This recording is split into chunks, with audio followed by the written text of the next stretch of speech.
आदरणीय श्री गजेंद्र सिंह शेखावत जी,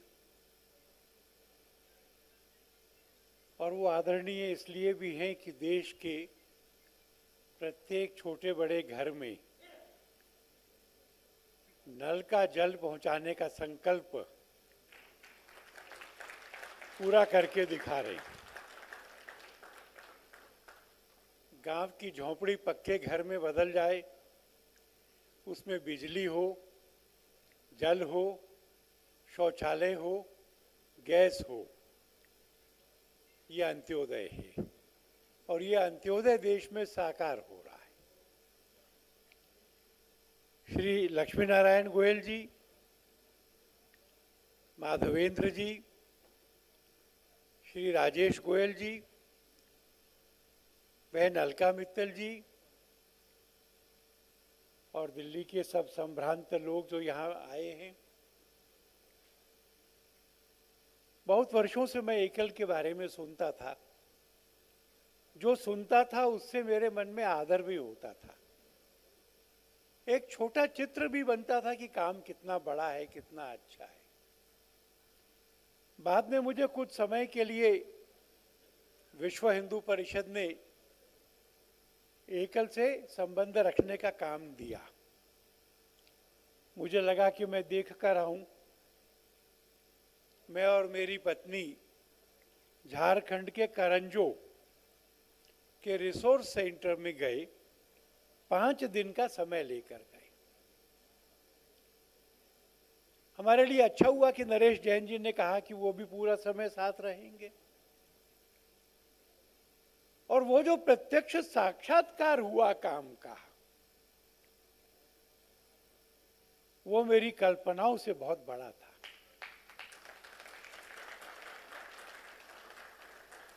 जब वहां काम शुरू हुआ था तो वो नक्सलवाद से ग्रस्त क्षेत्र था। संध्या के बाद कोई सड़क पे नहीं चलता था। वहां भारत माता की जय के नारे नहीं होते थे। पर एकल ने काम करते करते करते मैं जिस बस्ती के बाहर पहुंचता था, उस बस्ती के लोग बड़े भगवा झंडे लेकर, ढोल लेकर, महिलाएं सफेद साड़ी में लाल किनारी की, नृत्य के लिए तैयार होकर परंपरागत भी और उस सब में भारत माता की जय बोलते हुए वो गांव के अंदर लेकर जाती थी। ये जो दृश्य निर्माण हुआ, वो जो मैंने अभी 5 बातें कही जो सरकार दे रही है, उसके साथ में जो एकल दे रहा है,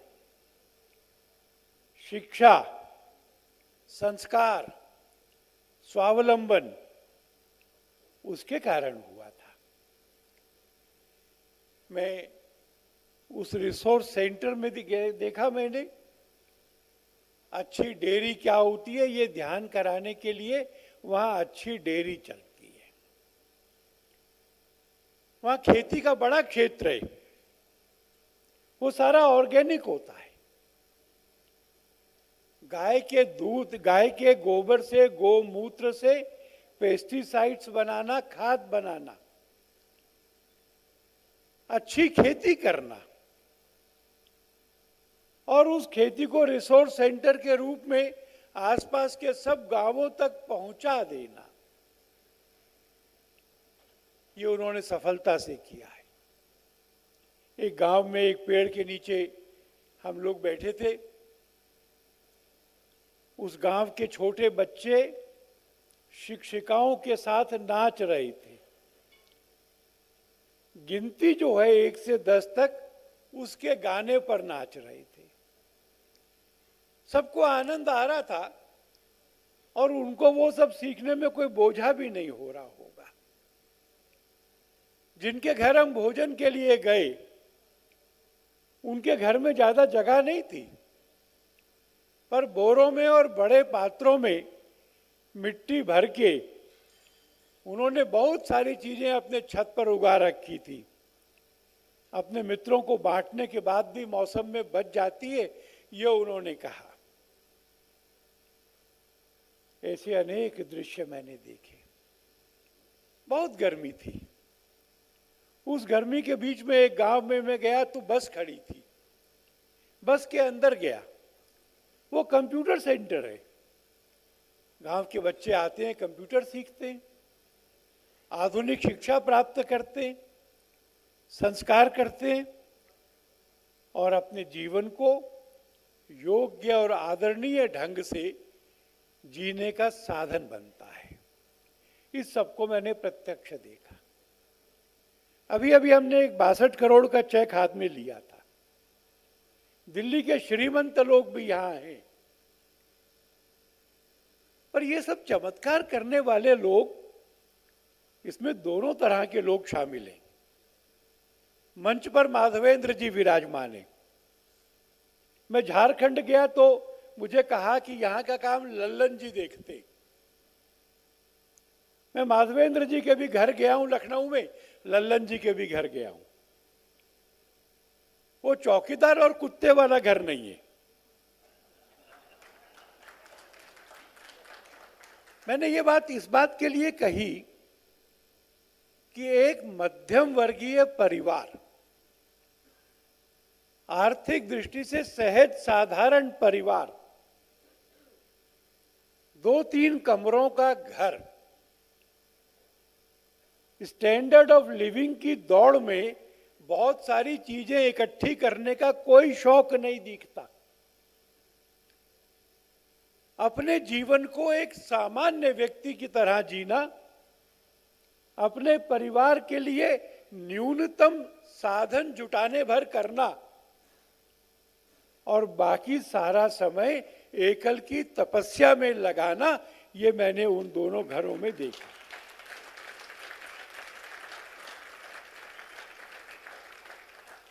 और शीर्ष से लेकर के नीचे गांव तक के यूनिट में बराबर का योगदान उन साधारण लोगों का है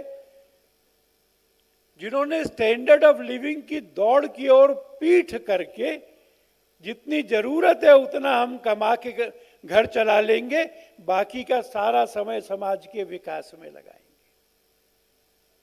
मैं लखनऊ में था उनके बड़े कार्यक्रम में। मंजू दीदी ऐसा नाम मैंने बहुत बार सुना। फिर मैं दिल्ली आया तो उनका फोन आया, मैं मिलना चाहती हूं। मैंने कहा आइए, आप ऑफिस में आइए। कहने लगी ऑफिस में तो आप ही मिलेंगे, मैं तो घर भी आऊंगी। मैंने आनंद से घर पे निमंत्रित किया। मुझे कम समय दिया, मेरे पोतों को ज्यादा दिया। परिवार के सदस्य होकर, सुख दुख के साथी होकर, हर एक झोंपड़ी की वेदना को अपनी संवेदना बनाकर, उस वेदना को दूर करके, कष्टों को दूर करके, अभावों को दूर करके एक सुखी संपन्न समरस समाज, ग्रामों का समग्र विकास, मैं अभिनंदन करता हूं। मैं उन सब का भी अभिनंदन करता हूं जिन्होंने अपनी सामर्थ्य से इस काम को समर्थ बनाया है, और उन कार्यकर्ताओं का भी अभिनंदन करता हूं जो अपनी तपस्या से इसको निरंतर सफल बना रहे हैं। आप सबका बहुत बहुत धन्यवाद।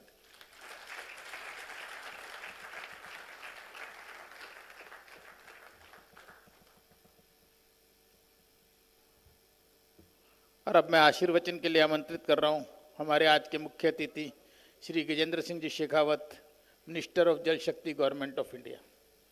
जोरदार तालियां। आपने 1 घंटे का समय दिया था, हमने उसको गुस्ताखी करके 2 घंटे कर ली है, उसकी क्षमा याचना के साथ। भाई साहब, जब आप इतने सारे श्रेष्ठी जनों को 22-22 साल रोक सकते हो तो मुझे 3 घंटे रोकने में आपको ज़्यादा परिश्रम नहीं करना पड़ेगा।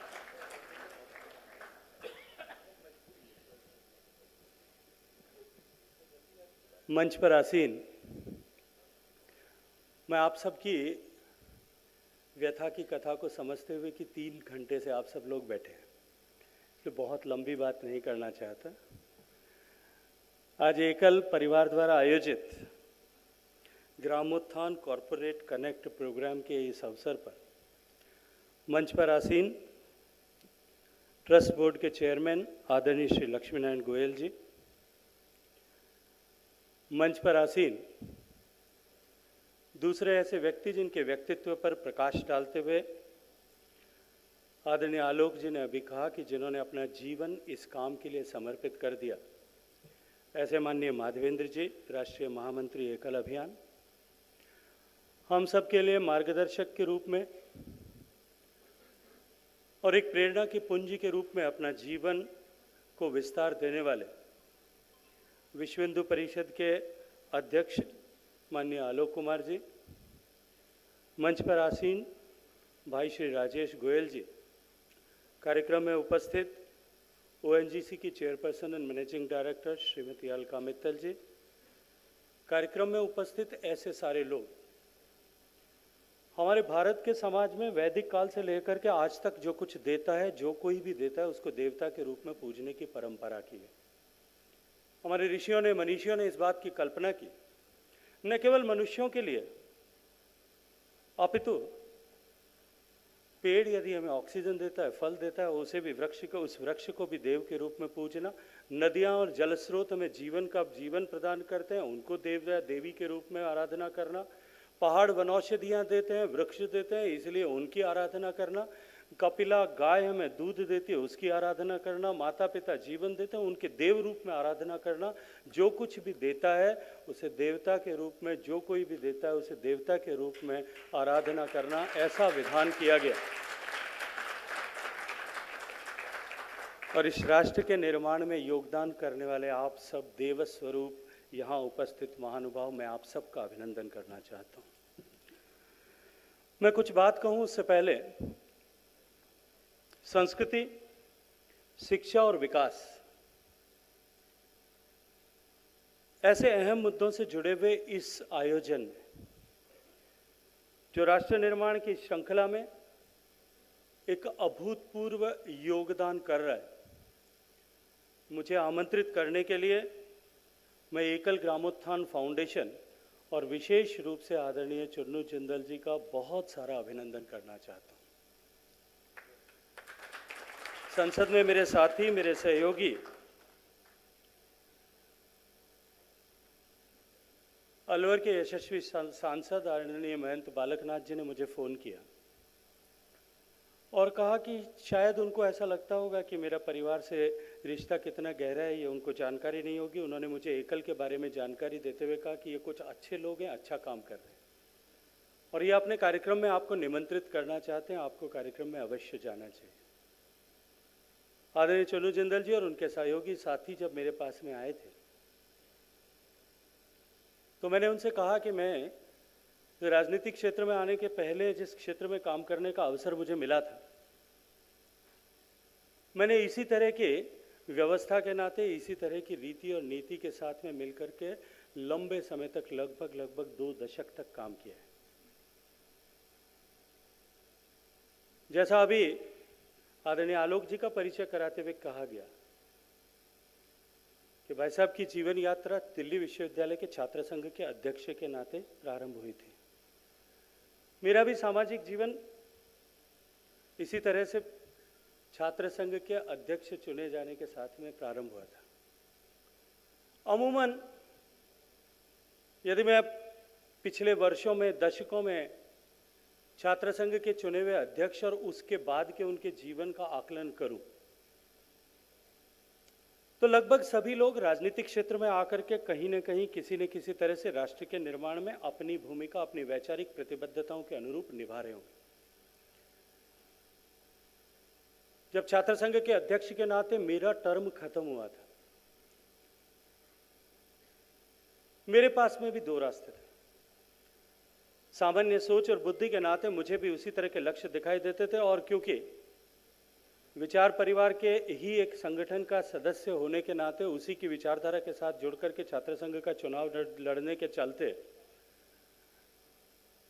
भारतीय जनता पार्टी और भारतीय जनता पार्टी के अंदर आकर के काम करना, ऐसा एक सहज सामने मार्ग दिखाई देता था। लेकिन मुझे स्मरण आता है वो दिन जब मैं एक दोराहे पर खड़ा था। एक तरफ उस समय की नई नई चुनी हुई आदरणीय भैरव सिंह जी शेखावत की सरकार और भारतीय जनता पार्टी का उस समय मार्गदर्शन करने वाले संगठन महामंत्री के रूप में आदरणीय ओम प्रकाश माथुर जी, वो ये चाहते थे कि मैं भारतीय जनता पार्टी के युवा मोर्चा के साथ में आकर के काम करूं। और दूसरी तरफ जो मेरे मेंटर्स उस समय के हमारे प्रांत प्रचारक स्वर्गीय श्रद्धेय लक्ष्मण सिंह जी और माननीय क्षेत्र प्रचारक स्वर्गीय श्रद्धेय सोहन सिंह जी, उन दोनों का निर्देश था कि तुमको सामाजिक जीवन में, राजनीतिक जीवन में जाने से पहले कुछ काम है जो हमने वर्षों से पिछले कुछ तय कर रखा है और पिछले 1 साल से तुम्हारे इस कार्यकालखंड का समाप्त होने का हम इंतजार कर रहे थे, तुमको पहले जाकर के उसके साथ काम करना चाहिए। और मैं आज इस मंच पर खड़े होकर ईमानदारी से इस बात को स्वीकार करता हूं कि मेरे जीवन का निर्माण उस समय में उन्होंने जो मार्गदर्शन किया था उसके चलते हुआ।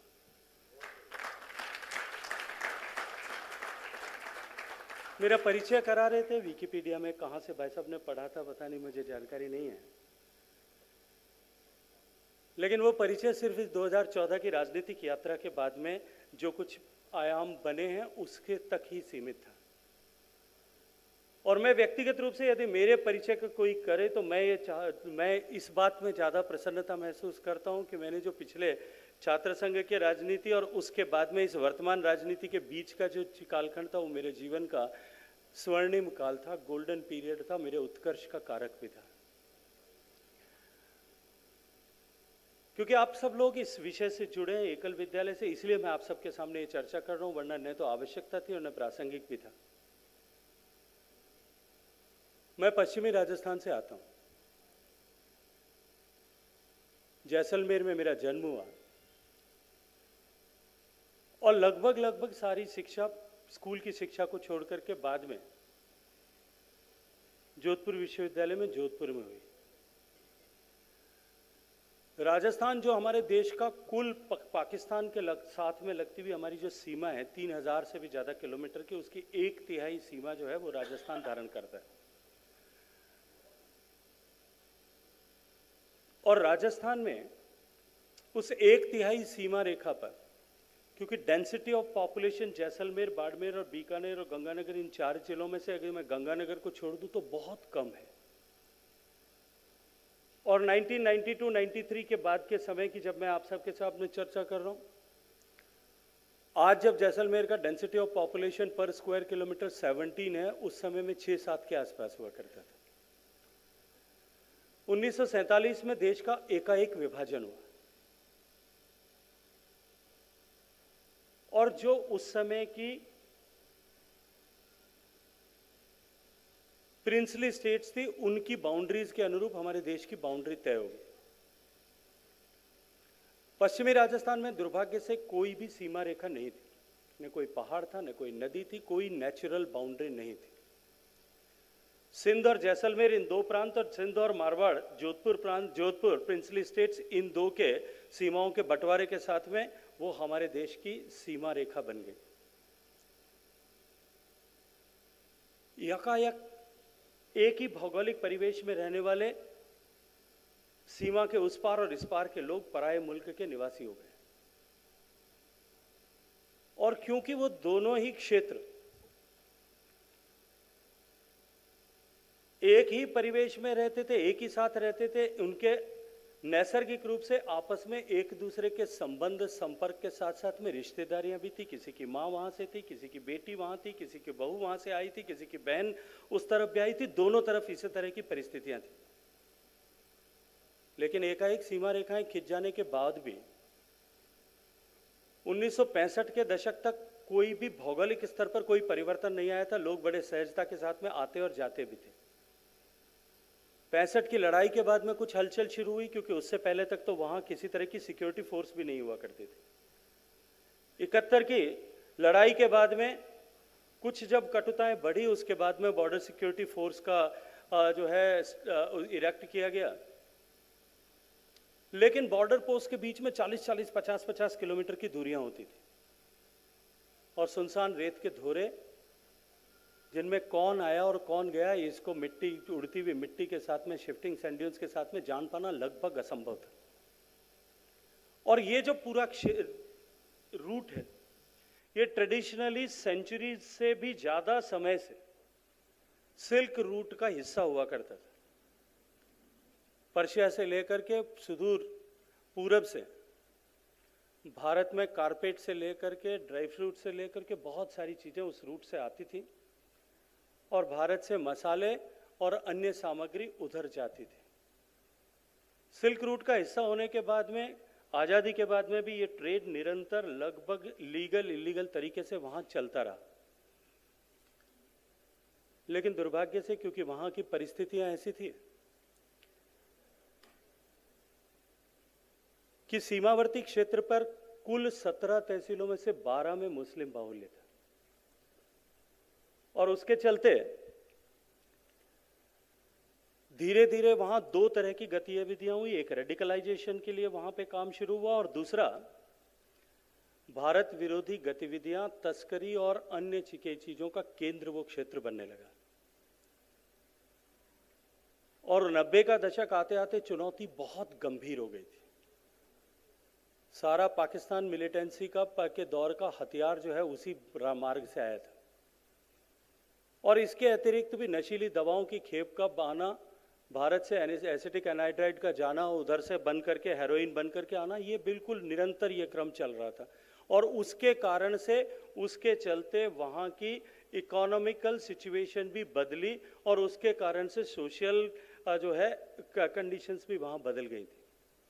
और उस परिस्थिति में वहाँ उन महान व्यक्तियों ने यह तय किया कि हमको सीमावर्ती क्षेत्र पर काम खड़ा करने की आवश्यकता है। और शुरुआत के दौर में जिन लोगों को यह काम दिया गया, उसमें से मैं सौभाग्यशाली हूं कि मुझे काम करने का अवसर मिला। और मैंने ये सारी भूमिका आज आप सबके सामने इसलिए रखी है कि क्षेत्र में काम खड़ा करने के लिए पहला एंट्री पॉइंट और गेटवे जो हो सकता था वो था कि उस क्षेत्र के सुदूर ढानियों में, जहां जाने के लिए या तो ऊंट या 4x4 व्हीकल, दो ही जो है व्यवस्थाएं हो सकती थी, वहां हमने एकल विद्यालय प्रारंभ किए थे। एकल विद्यालय के साथ साथ में कुछ हॉस्टल्स बनाए जहां अबाव कास्ट एंड कीड ऐसे बच्चे जो एक लाइट हाउस की तरह स्पार्क उनमें है, किंतु अपने माता पिता की इकोनॉमिक कंडीशंस के कारण से नहीं पढ़ पा रहे हैं, उनको रखना, उनको पढ़ाना। ऐसा बीकानेर, जैसलमेर, बाड़मेर, गंगानगर और जोधपुर में 5 हॉस्टल्स। महिलाएं जो कशीदाकारी करती है सुदूर रेगिस्तान में, आप सबने देखा होगा कच्छीकारी जिसको कहते हैं, कांच को चारों तरफ से कशीदा करके, और आप सब लोग देखते हैं, उनका शोषण होता था। 10 से 20 रुपए प्रति महिला प्रतिदिन की आमदनी होती थी। उन सब महिलाओं को ऐसे सेल्फ हेल्प ग्रुप्स बना करके उनको इंपोर्टर्स के साथ में डायरेक्ट कनेक्ट करना। स्टूडेंट्स जो हैं वहाँ के युवा विशेष रूप से यूनिफॉर्म फोर्सेस में जाए ताकि हम राष्ट्रवाद की भावना से ओतप्रोत लोगों की एक समाज वहाँ खड़ा कर सकें।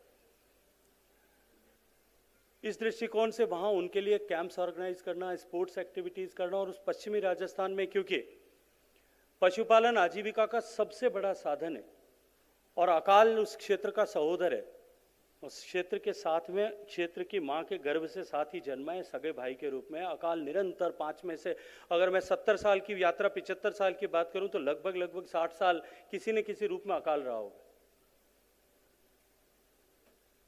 इसलिए पशुपालन आजीविका का मुख्य आधार, लेकिन गंभीर अकालों के समय में गायों के सामने खड़ी होने वाली चुनौतियां, मुझे याद है 1996, 97, 2004, 5 के भीषण अकाल में 1-1 लाख गायों के कैंप जो है हमने अपने जो संगठन खड़ा किया था उस संगठन के बैनर पर, उसके तत्वावधान में चलाए। और इस सब से समाज में जो क्रेडिबिलिटी जनरेट हुई उसके आधार पर हमने पश्चिमी राजस्थान में एक सशक्त सेकंड लाइन ऑफ डिफेंस खड़ा किया। सीमावर्ती क्षेत्र पर रहने वाले व्यक्ति इस जिम्मेदारी के एहसास से रहें और जिएं कि देश के प्रत्येक नागरिक का जितना देश के सीमाओं को लेकर के कर्तव्य है, सीमा की रक्षा को लेकर के कर्तव्य है, जैसे भीष्म पितामह ने महाभारत के 5वें सर्ग में कहा है कि देश की सीमाएं माता के वस्त्रों के समान पवित्र होती हैं। उनकी रक्षा का कर्तव्य जिस तरह से पुत्र का मां के वस्त्रों की रक्षा, उसकी लज्जा की रक्षा कर्तव्य है, उतना ही महत्वपूर्ण कर्तव्य देश की सीमाओं की रक्षा करना है। लेकिन सीमावर्ती समाज की दोहरी जिम्मेदारी, इस जिम्मेदारी के एहसास के साथ में समाज को खड़ा करना, ये सतत यात्रा थी। और आज मैं गर्व के साथ में कह सकता हूं कि पूरे देश की सीमाओं के कंपैरिजन में यदि सबसे ज़्यादा सेफ, सिक्योर, स्टेबल सीमा यदि कहीं है, वो पश्चिमी राजस्थान की है। और उसकी शुरुआत इस एकल विद्यालय के प्रकल्प के साथ में हुई। राजस्थान में मॉडल सक्सेसफुल होने के बाद में कुछ उसके दूसरे पार्ट भी हैं जिनके मैं सार्वजनिक रूप से चर्चा नहीं कर सकता, मेरी मर्यादा है। This module was replicated in Punjab, Gujarat, we worked in Jammu and Kashmir, we worked in entire northeastern states of the country, पूरे देश की थल सीमा और अब तो पूरे देश की सामुद्रिक और थल सीमा दोनों जगह पर संगठन बखूबी काम कर रहे हैं। इतने सारे प्रकल्प सब चलाने के समय में अच्छा, जो मेरा कमी थी, जो मैंने आज महसूस किया कि हमको CSR और CSR की ताकत की परिभाषा भी पता नहीं है। अपने साथियों के बल पर, अपने सहयोगियों के बल पर, अपने दोस्तों के बल पर, एक एक विद्यालय, एक एक मित्र को गोद दे करके, एक एक बच्चा अपने एक एक साथी और मित्र को, स्कूल टाइम फ्रेंड्स को गोद दे करके हमने 25-30 साल तक इस यात्रा को अनवरत, लगातार, निरंतर उत्कर्ष के क्रम में चलाया है। और जब मैं आज इस मंच पे खड़ा होकर के बात करूं तो हम सब निश्चित रूप से इस बात को स्वीकार करेंगे कि स्वतंत्रता के बाद अनेक चुनौतियों को पार करते हुए, अनेक चुनौतियों का सामना करके, उनसे गुजर करके एक आश्चर्यजनक उन्नति भारत ने की है। इस 75 साल के कालखंड में ज्ञान और विज्ञान के क्षेत्र में उल्लेखनीय उपलब्धियां देश ने प्राप्त की, जिन पर हम सब लोग 130 करोड़ भारतवासी कहीं न कहीं अवश्य गर्व कर सकते हैं और करते भी। लेकिन इन सारी उपलब्धियों को हासिल करके नित्य नूतन नए कीर्तिमान स्थापित करने के पीछे यदि गहराई से देखा जाए तो हम पाएंगे कि कोई भी शासन व्यवस्था या किसी भी तरह की राजनीतिक व्यवस्था इसकी जिम्मेदार नहीं है। यदि देश को इस कीर्तिमान तक पहुंचाने के लिए किसी ने काम किया है, और ऐसे कौन लोग हैं, इस बात का यदि गहराई के साथ में खोज की जाए तो निश्चित रूप से हम सब पाएंगे कि ऐसी बहुत सारी विभिन्न क्षेत्रों में, विभिन्न जगहों पर काम करने वाली नाम अनाम सामाजिक संस्थाएं हैं जिन्होंने इस राष्ट्र के निर्माण में और राष्ट्र को इस मुकाम तक पहुंचाने के लिए शासन और सरकारों से भी ज्यादा बड़ा योगदान किया है। सैकड़ों ऐसी सामाजिक संस्थाएं होंगी और उन संस्थाओं के साथ में जुड़ करके लाखों ऐसे लोग होंगे, जो आपके जैसे लोग बैठे हैं, ऐसे लाखों लोग होंगे जिन्होंने अपने सहयोग करके, प्रत्यक्ष परोक्ष किसी तरह से सहयोग करके, श्रम से, समय से या धन से, किसी न किसी तरह से सहयोग करके राष्ट्र के निर्माण में अपने आप को, उस यज्ञ में अपने आप को आहूत किया होगा, एक समिधा के रूप में अपने आप को अर्पित किया होगा। सामाजिक संस्थाओं में ऐसे अनेक लोग होंगे। आज हम एकल विद्यालय में जब यहां बैठ करके चर्चा कर रहे हैं, आदरणीय अध्यक्ष जी, महामंत्री जी, आप सब लोग साथ में बैठे हैं, लेकिन इस लंबी यात्रा में ऐसे अनेक लोग होंगे जिन्होंने सामाजिक संस्थाओं के साथ में काम करते हुए प्रारंभ के काल में, जब बहुत बड़ी चुनौती होगी, जब स्टोन्स को रोल आउट करने के लिए शुरू में इनिशियल इनर्शिया क्रिएट करने की आवश्यकता होगी, तब एक नींव की ईंट के रूप में अपने आप को उन संस्थाओं के नीचे खपा दिया। और निश्चित रूप से हमें आज इस समय में जब अब एक मंच पर खड़े होकर के एक कार्यक्रम के द्वारा 62 करोड़ रुपए जितनी राशि को एकत्रित करने के में सफल हो रहे हैं और 100 करोड़ का लक्ष्य आगामी वर्ष में प्राप्त करेंगे, ऐसा स्वीकार कर रहे हैं। लेकिन ये पायदान खड़ी करने के लिए जिन्होंने अपने आप को नींव के ईंट में खपा के रूप में खपा दिया, उनको निश्चित रूप से हम सबको नित्य प्रतिदिन प्रणाम करते हुए उनका अभिनंदन करना चाहिए। क्योंकि किसी भी भवन के शिखर पर फहराता हुआ उत्तंग ध्वज वो जितनी बड़ी प्रेरणा दे सकता है, उस प्रेरणा के पीछे अंधकार में छुपे हुए जिन लोगों ने अपने आप को अंधकार में छुपा दिया और छुपाना स्वीकार किया, ऐसे सारे पुरानी पीढ़ी के कार्यकर्ता, पुरानी पीढ़ी के लोग जो हैं, उन सबको हम कभी नहीं भुला सकते। जिन लोगों ने व्यक्तिगत मान सम्मान से ऊपर उठ करके किसी भी तरह के मान और सम्मान की अभीप्सा और लालसा किए बिना अपने आप को खपा दिया, वही इन सारे संगठनों के पीछे की सबसे बड़ी शक्ति और ताकत है। उनका शक्ति और ताकत और आज की इस सफलता का आधार भी है।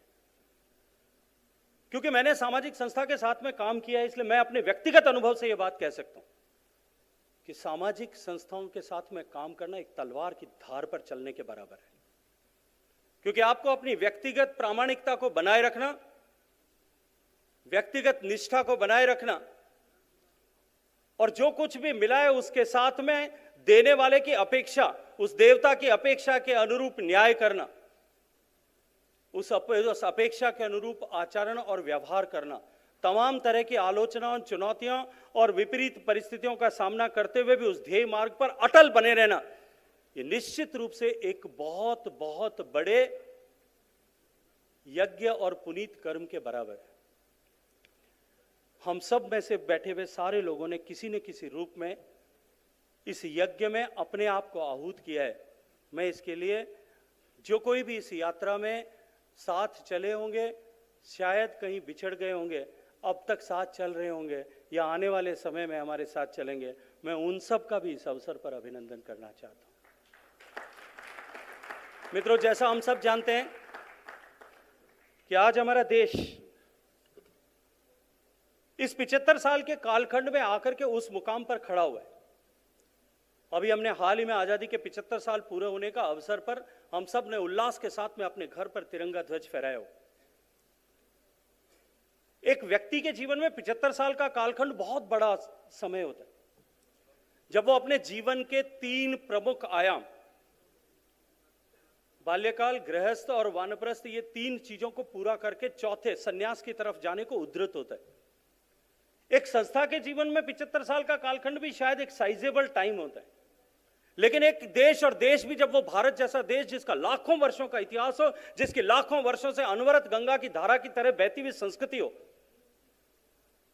उस देश के जीवन में, जिस देश ने अनेक तरह के उत्कृष्ट और पराभव को के दौर देखे हो, उस देश के जीवन में 75 साल शायद बहुत बड़ा कालखंड नहीं हो सकता।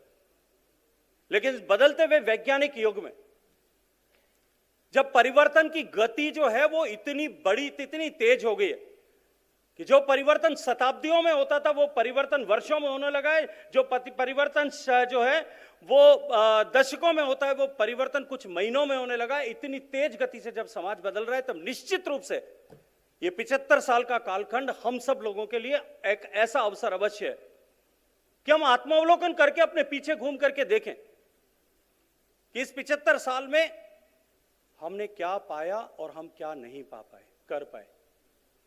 जिस अपेक्षा को लेकर के, जिस सोच को लेकर के, जिस भावना को लेकर के लाखों नाम अनाम लोगों ने इस देश को स्वतंत्र कराने के लिए अपने आप को खपा दिया, बलिदान किया,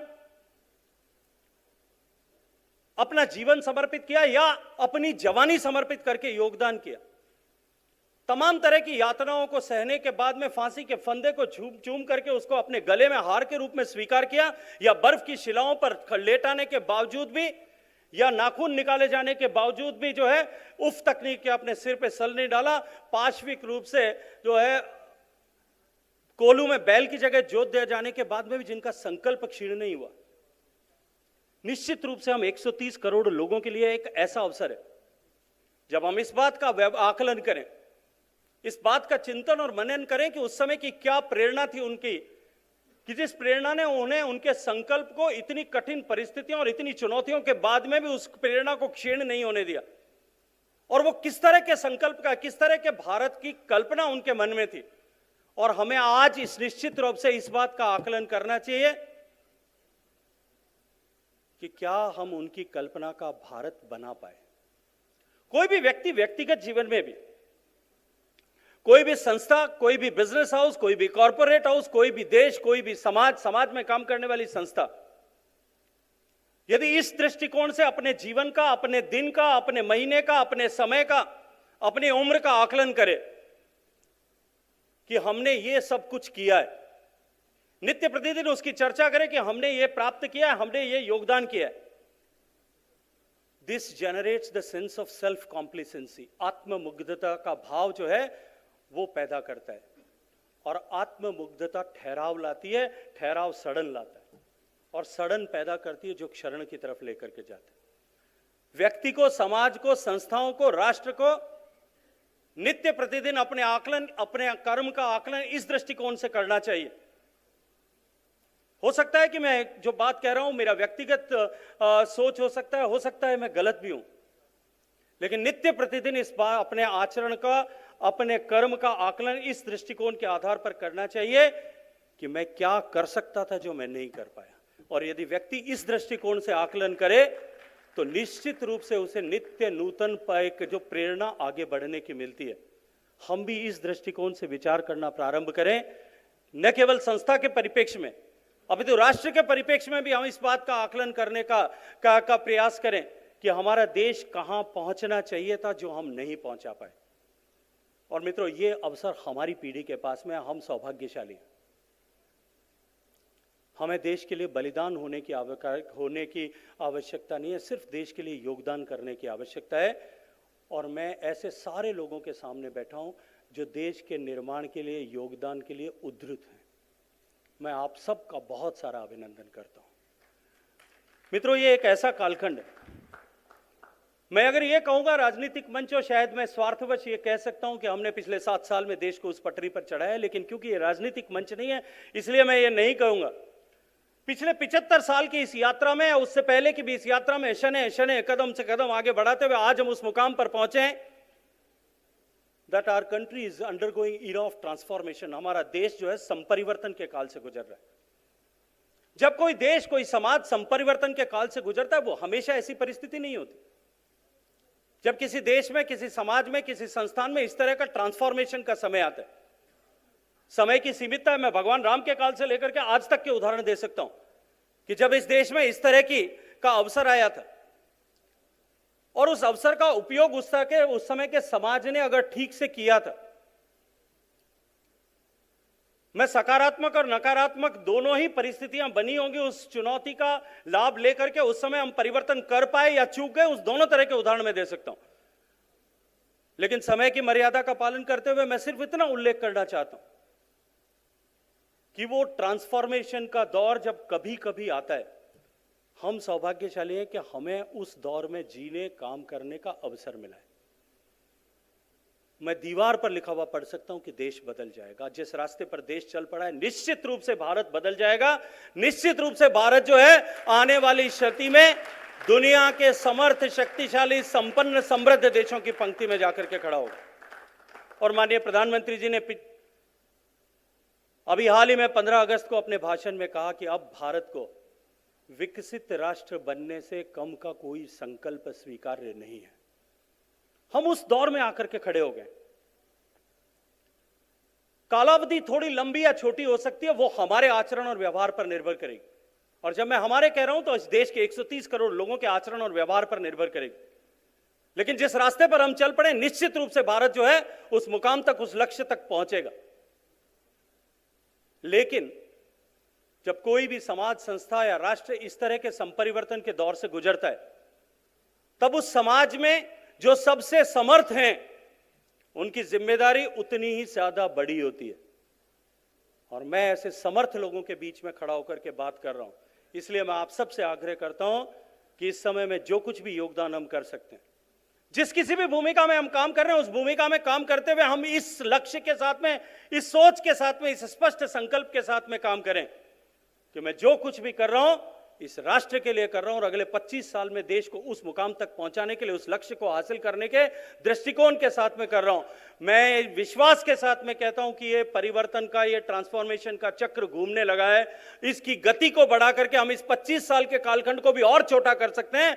हम सबको यह संकल्प करने की आवश्यकता है कि हम इस कालखंड को किस तरह से अपने आचरण और व्यवहार के साथ में और छोटा करें और कम करें, ताकि आने वाली पीढ़ी को हम उनके सपनों का भारत, एक श्रेष्ठ भारत दे सकें। और हम इस संकल्प के साथ में हम सब जुटेंगे। ऐसी शुभकामनाओं के साथ में आप सबका अभिनंदन करते हुए, आप सबको एक बार फिर प्रणाम करते हुए अपनी वाणी को विराम कर देता हूं। हम सबके घर में जब पूजा होती है तब एक श्लोक दोहराया जाता है, आवाहनम न जानामि विसर्जनम, पूजाम तैव न चैव न जानामि क्षम्यताम परमेश्वरी, मंत्रहीनम क्रियाहीनम भक्तिहीनम सुरेश्वरी, यत् पूजितम मया देवी परिपूर्णम तदस्तु में। न हम आह्वान जानते हैं, न विसर्जन जानते हैं, न मंत्र जानते हैं, न क्रिया जानते हैं, न पूजा जानते हैं, न पद्धति जानते हैं। सिर्फ एक मार्ग पर, एक लक्ष्य को लेकर के चलना जानते हैं। आप सब लोग उस लक्ष्य के मार्ग में, उस मार्ग में सहभागी बने। आप सबको बहुत सारा प्रणाम और अभिनंदन करते हुए, एकल परिवार को आप सब लोगों ने मुझे अवसर दिया, आप सब लोगों के बीच में आकर के गौरवान्वित होने का अवसर दिया, आप सब लोगों ने स्नेह के साथ में सम्मान दिया, उसके लिए आपका अभिनंदन करता हूं। जय हिंद।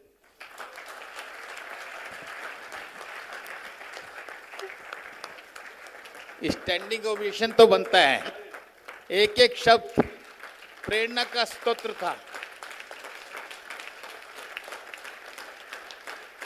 किस तरीके से मंत्रमुग्ध होकर ऑडियंस आपकी बातों को सुन रही थी, लग रहा था एक एक वाक्य आदर्श वाक्य है, हम सबके लिए प्रेरणा का स्तोत्र है और हम सबके लिए मार्गदर्शक के रूप में काम करेगा। जोरदार तालियों से अभिनंदन। ज्यादा समय नहीं लूंगा, आपके और भोजन के बीच में सिर्फ 5 मिनट है, 5 मिनट का समय दे दें। ये 6 बच्चे जो बेनिफिशियरी आए थे, ये शॉल उड़ाकर माननीय मंत्री जी से निवेदन को एक साथ आइए। दूसरी बात, मेरी भी एक प्रार्थना है मंत्री महोदय से, ये भोजन हमारे साथ करके जाइएगा तो कार्यकर्ताओं का उत्साह बढ़ेगा। और एक ये जो एकल सुरताल के बच्चे हैं 2 मिनट में अपना परिचय देंगे, 2 मिनट का टाइम है। और इसी बीच में आप सबका आभार, अभिनंदन, धन्यवाद करता हूं। 2 मिनट का कार्यक्रम है, जय हो। मैं आप सबका आभार, अभिनंदन, नमस्कार, प्रणाम, वंदन करता हूं कि आपने हमारे आमंत्रण पर यहाँ पधारा और 3.5 घंटे के इस कार्यक्रम में भरपूर साथ दिया। ना मोबाइल की फ़ोन की घंटी बजी, हमें कहना नहीं पड़ा कि मोबाइल फ़ोन बंद कर दे क्योंकि कॉरपोरेट के फंक्शन था, लेकिन किसी की घंटी नहीं बजी, कोई सीटें की अदला बदली नहीं हुई, कोई आवागमन नहीं हुआ। इस डिसिप्लिन कार्यक्रम के लिए आपका अभिवादन, अभिनंदन। जय श्री राम।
भारत माता की, भारत माता की, वंदे वंदे। ये जय श्री राम, जय जय श्री राम। चिड़ियों से बाज लड़ाएं, गिने दांत सिंह साबक के, लपटों में हंस हंस के नाचे हम बेटे हैं पावक के। ये बच्चे जिन्होंने स्टेज पे आके जो परफॉर्मेंस आपको दिया, ये कोई कलाकार प्रोफेशनल्स ये नहीं है, एगल के बच्चे हैं जो हमारे सुदूर ग्रामीण क्षेत्र से निकल के ये प्रशिक्षण प्राप्त करके आज ये परफॉर्मेंस दिए हैं। इनमें से कोई उड़ीसा प्रांत से है, कोई झारखंड से है, कोई पंजाब से, कोई हिमाचल से, कोई मध्य प्रदेश से, ऐसे विभिन्न क्षेत्रों से ये आए हुए हैं। इन सब का उत्साहवर्धन हेतु जोरदार तालियों से इन बच्चों का स्वागत करें। सबको जय श्री राम। भोजन अभी चालू हो गया है, सभी कृपया भोजन प्राप्त करके ही यहाँ से जाएंगे। सभी के लिए भोजन की व्यवस्था है।